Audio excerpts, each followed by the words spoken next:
Hello student, आज हम आपको चार्जिंग के बारे में बताएंगे कि हम किस तरह से किसी बॉडी को चार्ज कर सकते हैं। जैसे एक कॉम्ब है, इसको अगर हम सिल्की बाल में रगड़ के इसके पास कागज के टुकड़े के पास ले आते हैं तो ये इसको अट्रैक्ट कर लेता है।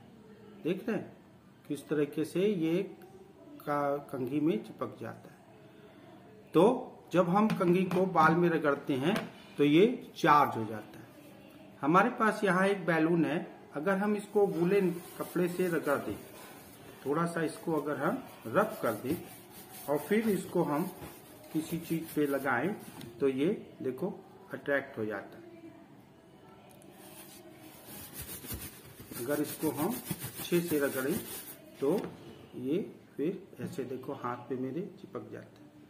तो इसको हम लोग फ्रिक्शनल इलेक्ट्रिसिटी कहते हैं। तो इससे कैसे होता है ये कि जब भी किसी दो चीज को हम आपस में रगड़ते हैं तो कुछ इलेक्ट्रॉन जो होते हैं आउटर मोस्ट ऑर्बिट के, वो ट्रांसफर हो जाते हैं दूसरी बॉडी को। अगर पहली बॉडी से दूसरी बॉडी में इलेक्ट्रॉन ट्रांसफर होते हैं तो पहली बॉडी जो होती है वो पॉजिटिव चार्ज हो जाएगी। इसके लिए बहुत सारे पेयर्स आप पढ़ेंगे, जैसे ebonite rod, glass rod etcetera. तो बहुत सारी चीजें वुलन से रगड़ने पर, सिल्क से रगड़ने पर या हेयर से रगड़ने पर बॉडी में इलेक्ट्रिफिकेशन होता है। इसको हम लोग फ्रिक्शनल इलेक्ट्रिसिटी कहते हैं। लेकिन बात यह आती है कि हमने तो कंघी को चार्ज किया था, लेकिन कागज को ये क्यों टच करता है या अट्रैक्ट करता है? कागज को तो हमने चार्ज किया नहीं था। तो कागज पे चार्ज कहां से आया? क्योंकि नियम कहता है कि opposite charges attract to each other. अगर मान लो कंघी पे पॉजिटिव चार्ज आ रहा है तो कागज के ऊपर निगेटिव चार्ज कहां से आ रहा है? ये क्वेश्चन आपके दिमाग में आना चाहिए। तो इसके लिए हम लोगों को दूसरा प्रोसेस ध्यान में रखना पड़ता है, जिसको हम लोग कहते हैं इलेक्ट्रोस्टैटिक इंडक्शन या इलेक्ट्रिफिकेशन बाय इंडक्शन। तो इंडक्शन एक प्रोसेस है जिसमें अगर किसी चार्ज बॉडी को किसी दूसरी चार्ज बॉडी के नजदीक हम लाते हैं तो पहली बॉडी दूसरी बॉडी को चार्ज कर लेती है। जैसे यहां पे आप देखो, एक रॉड पॉजिटिव चार्ज है और दूसरी रॉड न्यूट्रल थी। जैसे ही ये पॉजिटिव चार्ज बॉडी इसके पास आई, इसके इस एंड के ऊपर नेगेटिव चार्ज डेवलप हो जाता है। क्यों? क्योंकि पॉजिटिव चार्ज इसके न्यूट्रलिटी के नेगेटिव चार्ज को अट्रैक्ट कर लेता है और दूसरी तरफ पॉजिटिव चार्ज इकट्ठे हो जाते हैं। तो दोनों रॉड को हमें टच नहीं कराना है, इसके पास लाना है। तो बाय द इंडक्शन ये नेगेटिव चार्ज हो जाता है। नेगेटिव इंडक्शन के थ्रू हम बॉडी को परमानेंटली चार्ज भी कर सकते हैं।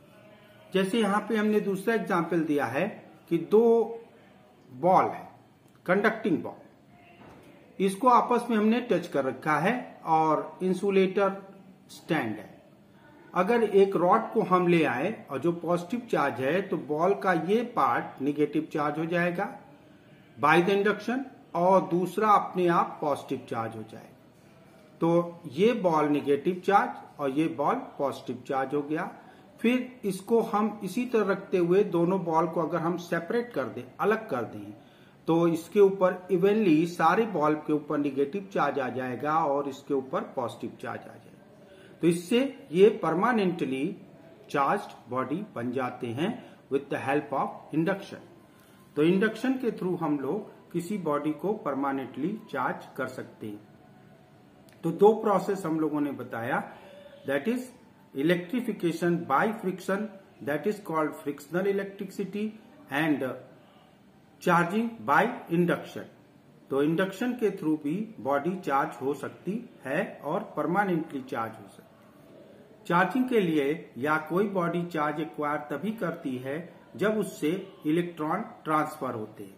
इसके लिए आपको आउटर मोस्ट सेल इलेक्ट्रॉन के बारे में दिमाग में रखना चाहिए कि उनके ऊपर न्यूक्लियस का फोर्स बहुत कम होता है, जिससे हल्के से फ्रिक्शन के थ्रू आउटर मोस्ट इलेक्ट्रॉन दूसरी बॉडी के ऊपर ट्रांसफर हो जाती है और इस तरह से बॉडी पॉजिटिव या नेगेटिव चार्ज एक्वायर कर लेती है और बॉडी चार्ज हो जाती है। इसके लिए बहुत सारे एग्जांपल्स हैं, जैसे ebonite rod, silk rod, silk की चीजें, कैट का फर और सिल्की चीजें बहुत सारी आपको यूज कर सकते हैं। वूलन की चीजों पे रगड़ने पर भी बॉडी चार्ज होती है। तो इस तरीके से हम लोग charging by induction and charging by friction ये दिमाग में रखना चाहिए। और इसके लिए आपको एटॉमिक मॉडल के रूप में आउटर मोस्ट सेल इलेक्ट्रॉन को हम लोग रखते हैं, जिसमें कि वो फ्रिक्शन के थ्रू एक जगह से दूसरी जगह या एक बॉडी से दूसरी बॉडी में ट्रांसफर हो जाते हैं। तो इस तरह से frictional electricity and charging by induction आपको समझ में आ गया होगा। Thank you.